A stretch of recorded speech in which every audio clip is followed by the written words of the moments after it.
All right, welcome back, everyone. It's been a while since I got on here and shared some thoughts, but as you guys know, uh, earlier this month we had another Muay Thai World Cup and then another couple additions to the rankings as well. So real quick, I'm gonna go through generally what my thoughts on the event was, considering it was an outdoor event and if I'm not mistaken, probably the first one of its kind, at least here in Calgary, Alberta. Um, so Muay Thai World Cup, the production value was amazing. The LED screens on top, and then the backdrop to the ring was amazing. If you guys don't know already, I competed in this one. This was my second appearance on Muay Thai World Cup, so again, it was a huge honor, but it was also really, really fun and a totally different vibe from the first one I competed at. So you can just tell, like, these events are just going to keep getting bigger and better every time. Um, I'm gonna run through some of the fights real quick. So as you can see, obviously I'll talk about this later. Mark McKinnon becoming the new Canadian WBC champion, which is like incredible, man. It was such a good fight, but I'll talk about that later as we go on. Again, Michael Fitz as well. I'm gonna talk about my fight last, and then I'm gonna talk about if I was surprised with the rankings or not. So we're gonna go into the 125 lightweight division for the females, or two more. We had Hope Quinn take on Stephanie Goody. Really, really solid fight. Stephanie looked really good early on. Um, I think a lot of people say like, oh, the heat, the fact that we were fighting outside, the elevation, 100% all those things matter, but it's also the type of strategy that Hope was bringing to the table to combat a fighter like Stephanie Goody. Like, if you watch the fight, I went back and watched the fights. All the fights are on here. You can tell that Hope really invested heavy into the body. So the body shots, very efficient way to take your opponent's breath away. And then Hope is quite physical in the clinch as well, which is something I don't know if Stephanie was really predicting. It matters too, right? Because Stephanie's coming from the 115 weight class, so she's also not as used to fighting with those extra 10 pounds on, because that's an extra amount of weight that you have to carry, and especially if you're used to fighting in the lower weight classes, as you come up, your gas tank does suffer a bit. Like, you get tired a lot quicker, this and that. I'm not saying the elevation didn't play a factor in the heat and this and that, but I just thought it was a good fight for Hope. And then we had another really solid fight. I think every fight on this card was just incredible, very solid. Between Tommy Liu and Mike Jerko, and both of these guys can really fight, man. I'm actually really interested to see what Tommy's gonna do next. Basically, for Tommy, he's got such a beautiful style, like where he invests heavy in the body kicks and the elbows. Like, you can really tell this guy was like really traditionally trained, like Thai style essentially. But Mike did a really good job of pressuring him. I know there was a little bit of controversy here. Some people were saying, "Oh, Mike did enough to win," this and that, and I think either way, you can't say it was a robbery because it was such a close fight. But yeah, like if you really look at it, like, yes, elbows, knees, and kicking should technically score more than punching, but that's just my opinion. But it was a really solid fight, and you know what? I think Mike Yurko's stock went up, even though he took a loss. I'm really excited to see who he's gonna fight next, because Mike Yurko is just such a game fighter. Like, he'll be a tough matchup for almost anybody. He's tough. He's got a really good chin, really, really solid cardio. And I feel like a lot of people thought like, oh, Tommy's gonna go in there and make this fight not as competitive, you know. But Mike really showed a lot of steel in that fight. And then we went on to our first pro fight of the card.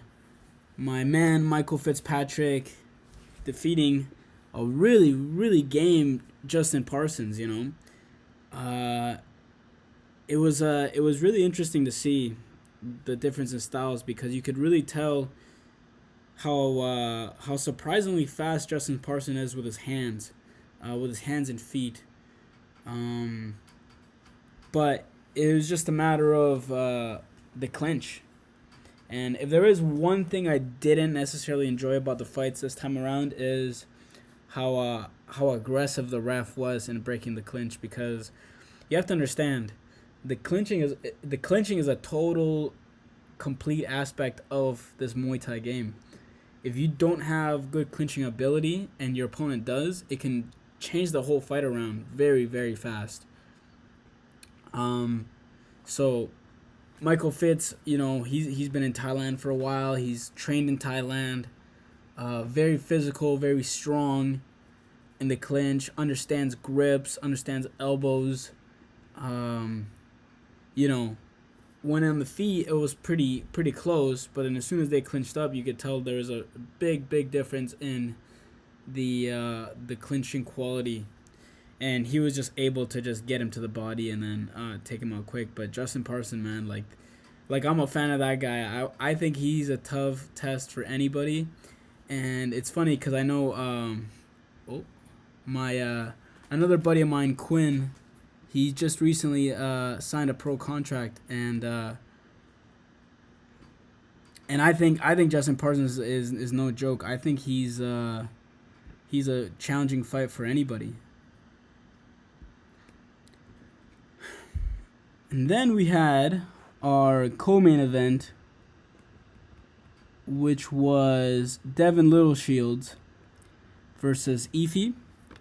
And I wasn't too familiar with Efi until this fight. But I remember being at the weigh-ins and I saw Devin. And Devin's so tall for that weight class, man. It's ridiculous how he makes the weight, man. He's such a good fighter, too. Devin, I want to see him pro so bad because I think he'd actually give a lot of these guys some trouble. Especially his style. Like, he's very reliant on the longer weapons, especially the teep, which is like a really mature weapon to pick. But I think they had one of the better fights of the night.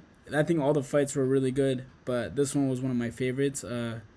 Just in terms of the fact that there was a glimpse of there was a moment in the fight, and you can rewatch it, where Efi throws a left high kick and Devin just eats this kick.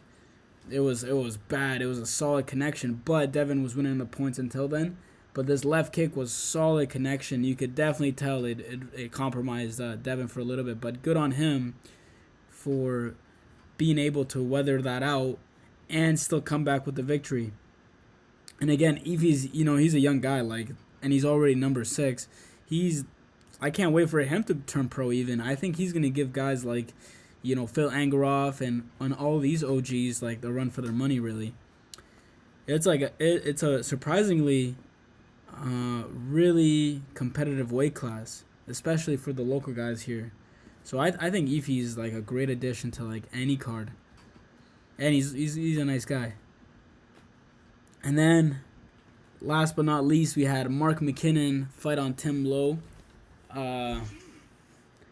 who was a really anticipated fight. I think they were scheduled to fight for 3 years or something like that. And, Mark got injured and things happened and the fights weren't able to be made. But finally we got the fights made. And, man, did this main event live up to all the hype. I think this is the biggest win in the whole promotion was this, because now, you have an exciting guy like Mark McKinnon who comes to fight as champion, but he showed a lot of skill in this fight. Like, he showed a lot of good boxing, showed some really good conditioning, some really good output. You know, I'm just excited for these guys to start fighting on the world level from now on. And this is the beauty about having these rankings, is that now a guy like Mark McKinnon, you know, now all these guys throughout have to look forward to fighting him, but now Mark enters a larger pool of exciting fighters, you know. And who knows, maybe Calgary will get a WBC world champion. I sure hope so. But it was a crazy fight, man. Tim Lowe is made out of steel. That guy's like superhuman. I don't understand how, because you know, basically Mark is known for hitting hard. He's known for putting guys down, and he took a lot of artillery that fight. It was one of the craziest things. But, you know, credit to him, he still got a lot of skill. And then, obviously, I wanted to leave my fight to the end because I had some thoughts on it. You know, I fought this guy Kevin Castro from Nakmoy Gym from Winnipeg. Number one thing, I'm gonna take you a little bit through my thought process. So at the weigh-ins, we both came in light. So obviously we're both guys that are probably a little bit underweight, this and that. I knew he had more experience than me. But number one thing I noticed about Kevin was he's got a massive back, you know, like really wide back, broad shoulders. So I knew he'd be explosive. I knew he'd be able to generate power from a short distance. But I also believed in my conditioning. So going into the fight, my main strategy was to, you know, maintain a good guard, avoid big shots, chip away at him.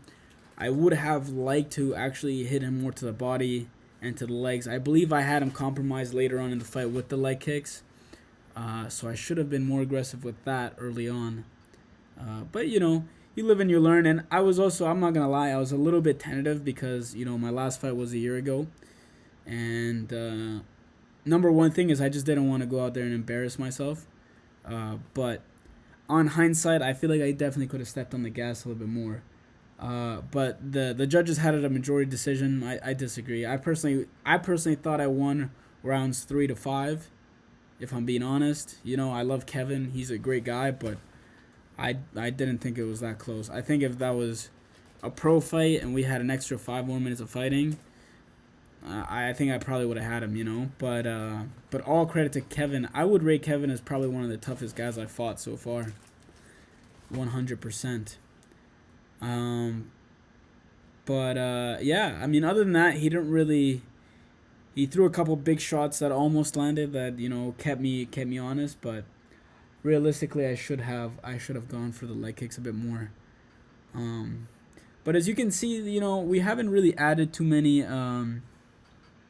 There's been a couple additions to the rankings. Of course, some people moved up and down. But now the biggest thing is there's going to be another big card in September that I think will shake the rankings a lot more. I will be competing on that one as well. I will be fighting this guy, Basil Tago, who was formerly ranked at 130 in the number 2 spot. But I guess now he's entered my division, so the fight can be made a little bit easier. But yeah, I'm not going to talk too much on that right now.